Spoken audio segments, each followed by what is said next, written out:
एक बार एक आदमी ने एक शिविर में कई हाथियों को एक पतली रस्सी से बंधे हुए देखा।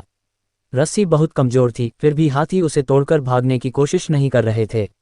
डेरे के मालिक ने उसे बताया कि उसने बचपन से ही इतनी छोटी रस्सी से हाथियों को बांध रखा है। बचपन में हाथियों के लिए इस रस्सी को तोड़ना मुश्किल था। बड़े होकर हाथियों ने मान लिया कि वे उस रस्सी को कभी नहीं तोड़ पाएंगे। इसलिए हाथियों ने इस रस्सी को तोड़ने का कोशिश बंद कर दिया। इस प्रकार मनुष्य भी अपने जीवन की कुछ असफलताओं के बाद यकीन कर लेता है वो कभी जीत नहीं पाएगा। या क्या उन्होंने पहले कभी ऐसा देखा है कि किसी को किसी चीज़ में नुकसान हुआ है तो वो भी ऐसा नहीं कर सकते। ये बात हमेशा याद रखनी चाहिए कि अगर हथौड़े के 100वें वार से कोई पत्थर टूट जाता है तो इसका मतलब यह नहीं है कि पहला वार बेकार था। आपको अपने लक्ष्यों और सपनों को हासिल करने के लिए कड़ी मेहनत करते रहना चाहिए।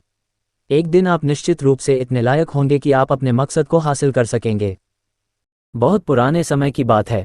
एक गुरुकुल में कुछ बच्चे अपने गुरु के साथ बैठकर पढ़ाई कर रहे थे। गुरु अपने सभी बच्चों को अच्छे से समझा और पढ़ा रहे थे, लेकिन बहुत समझाने के बावजूद भी एक बच्चों को चीजें समझ में नहीं आ रही थी।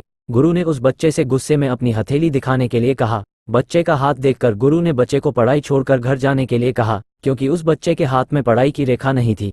तभी उस बच्चे ने एक छोटा चाकू निकालकर अपने हाथ पर गहरा निशान बना दिया और कहा कि अब तो मेरा हाथ पर पढ़ाई की रेखा है गुरुजी, तो क्या मैं पढ़ सकता हूँ? गुरु ने इस बच्चे के हिम्मत को देखकर कहा, तुम्हें कोई भी चीज पढ़ने से नहीं रोक सकती। ये बच्चा और कोई नहीं था बल्कि फेमस लेखक महर्षि पाणिनि थे, जिन्होंने संस्कृत व्याकरण की बहुत सी किताबें लिखी। तो दोस्त, आप लोगों को भी अपनी जिंदगी में अपने सपनों के लिए इस बच्चे की तरह ही निडर और अपने इरादों को पक्का रखना होगा। फिर दुनिया आपसे कुछ भी फिर क्यों ना कहें।